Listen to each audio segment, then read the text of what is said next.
Hey guys, on today's video we're going to go over the basics for your phone. Doesn't matter which phone you guys have, this will be the basics for any one of these. So let's start off with the basics. As you will notice, if you scroll to the left, you're going to see your widgets. Now these are fully customizable, and that's down here below. We can just edit all our widgets, and we can add widgets and take out widgets. So right now, for example, we're going to tap on edit widget, and we can just tap on the corner of each one to take out a widget that we don't want. And we can keep any of these widgets. We can also add some widgets. On the top left hand side, you're gonna see that plus sign. Just tap on that plus sign, and here you guys can add any widgets that are missing from there. So we can add in our battery, for example, and we can choose which type of view we would like. So in this case, we're gonna choose this one, add widget, and there we go. So let me just put done. That's the basics for widgets. If you go all the way right here, we're gonna see this. These are not more apps than what you guys have here. These are just the same apps organized into folders. So these are automatically done into folders for you guys to find your apps a little bit more fast. Anyways, let's just go back. Now there's a few things that you should know about your phone. For example, if you slide down like so, you're gonna see your notifications. However, we can slide up.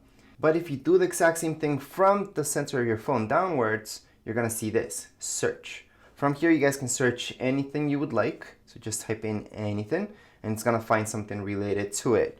I'm just gonna erase a little bit. You guys can see that's looking through Safari and even dictionary. So it's gonna find anything, including apps. To get out from there, we can just swipe up. Now another gesture that you have to know is from this side. So the top right-hand corner, just slide your finger downwards, you're gonna see this. This is really important because right now we can turn on our airplane mode. We can turn it off as well. It's gonna put okay there. I can turn off my Wi-Fi, or I can turn it back on. Same thing goes with my Bluetooth. I can turn it back on. We can do that from settings as well. However, this is the quickest way to do it. Same goes with adjusting your brightness, your volume, and we have a flashlight to turn on, plus our calculator, and we have quick access to our camera. We can also set it up like so we can turn that on so our phone doesn't bug us if we're in a meeting or something. You don't want to get those notifications. That's what you need to turn on. To turn it off, just press it again, slide up, and you're done. Again, almost everything I showed you can be done from within your settings. Now I'm gonna show you one of the most important things that you should set up on your new phone. Let's just go right into your settings. Under your settings, I want you to scroll down so you guys see Control Center. Just go into Control Center. From here, I want you to add this, low power mode.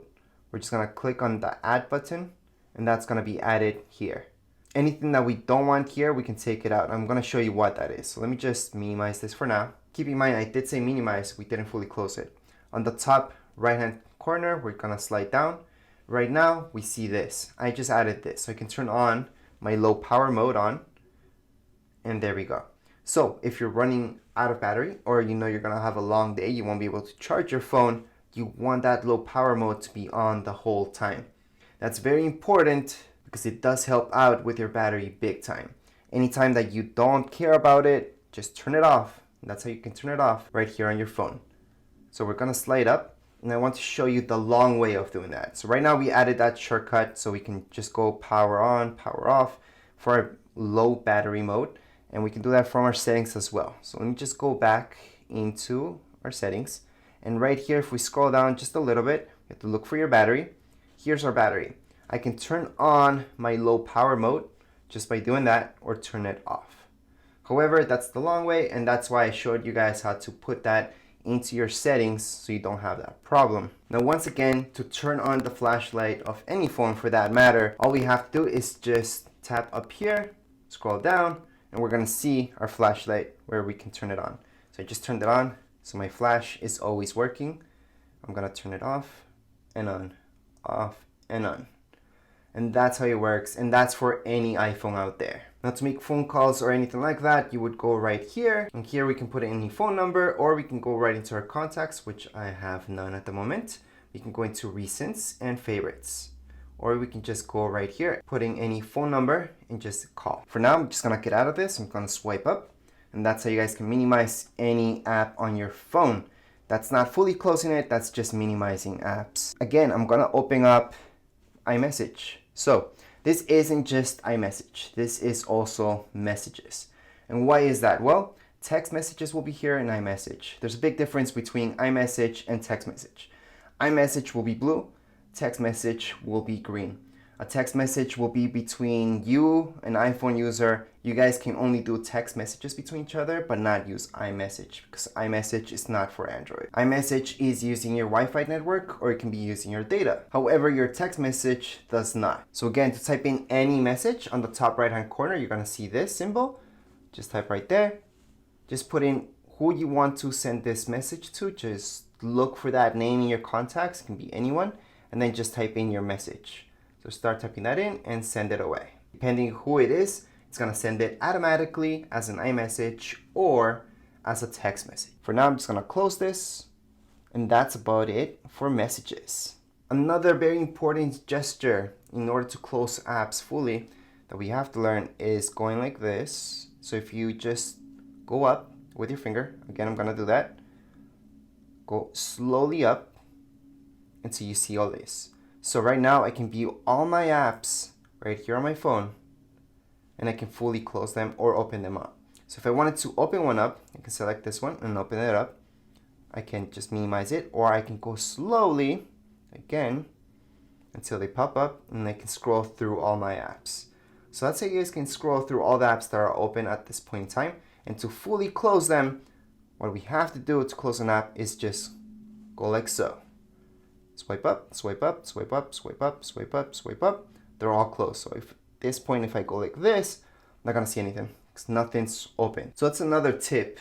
It's very important to close your apps if you don't want your phone to use that much power. So that's gonna save your battery plus some data. Now I also wanna mention that if you're running low on data, you can go into settings, go into cellular, and from there, just turn on low data mode.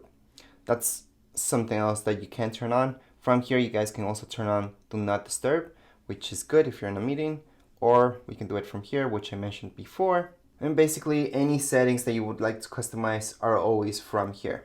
Right now, we're just gonna close this up. We're gonna move on to our camera to take pictures from your phone. It doesn't matter which phone you have, the same thing for all of them. We're gonna go into our camera. It might tell you this the first time you open it up. So I'm gonna allow this, I'm gonna continue on, and here we go.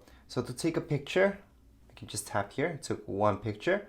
So just tap once. If you hold it down, it's gonna start recording. So that's an edit that Apple has made. Before, if you held it down, it would take a ton of pictures at the same time.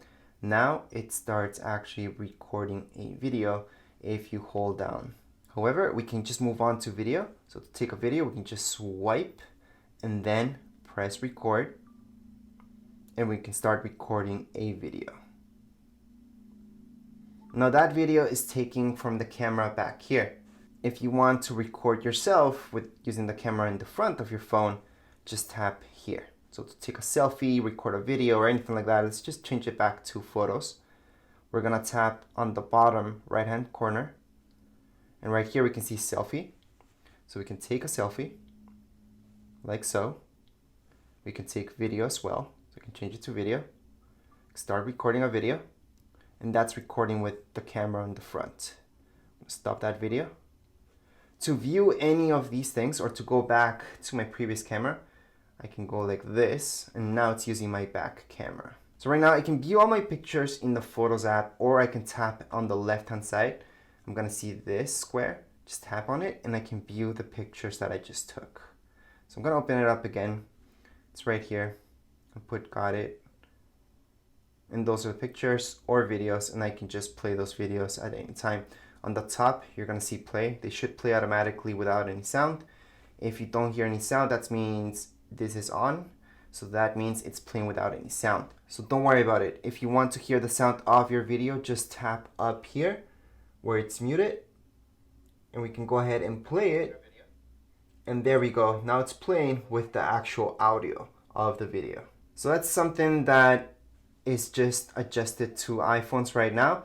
They don't play with sound right away. Once you play a video, you do have to unmute it, which is good because it can get annoying once you're going through your things and you don't want the sound to be on all the time. To set up any alarms, we would go into clock. So again, same deal with any phone out there. You would always go into your clock and set up right here your alarms. That's going to be your second option. We're going to set up an alarm. You can actually set up quite a few alarms. On the top right hand corner, you're going to see setup. You might see this message, sleep is now health, and you guys can go ahead, go health, go next, and you can set it up from here. However, you don't have to. We can go back into a clock and we can just go ahead and tap on plus sign and just set up an alarm from here. So again, you guys can actually do it a setup way, so that way, or the plus sign, which is the quick way just to set up an alarm. And the quickest way to set up an alarm is using Siri. So in order to use Siri on any phone for that matter, you're going to see this button on the side and we can press on it and we're going to see Siri. Could you try again? So I can tell, hey Siri, what's the weather like today? It's currently foggy and 48 degrees. Expect cloudy skies starting in the afternoon. So I can use Siri to set up an alarm as well, and I don't always have to press that. That's just in case your Siri's not working properly, maybe it didn't hear you. You can always just say, hey Siri, set up an alarm for 10 o'clock. The alarm is set for 10 p.m. And there we go. So you don't have to physically touch your iPhone in order to do anything with Siri, because Hey Siri works really, really well. If you find out that your Hey Siri is not working properly, it's maybe not responding to you, it might be because the low power mode. So if you put on low power mode, Hey Siri is not going to work properly. So make sure to turn that off if you want it to work properly. I'm just going to turn that off. There we go. We can also do that from settings. So we go into our low power mode. So again, we're just going to look for that battery and we're going to turn off low power mode. So if Siri is not responding to you, that's one of the reasons. We're just going to close all these apps again. And at this point in time, we are going to move on to our App Store, which is right here. So in order to download any apps right here on your new phone, doesn't matter which one you guys have, you will see the search. The search is on the bottom left hand side. Just tap on search and just search for any apps that you would like. So for example, I can type in Zoom and I can just press get in order to download it. There's also Zoom Cloud Meetings, which is a different app. Now for that app, I have a different icon, and that's iCloud icon right there with the arrow. That means it's been downloaded before, which it has on my other devices, and that's why it's that.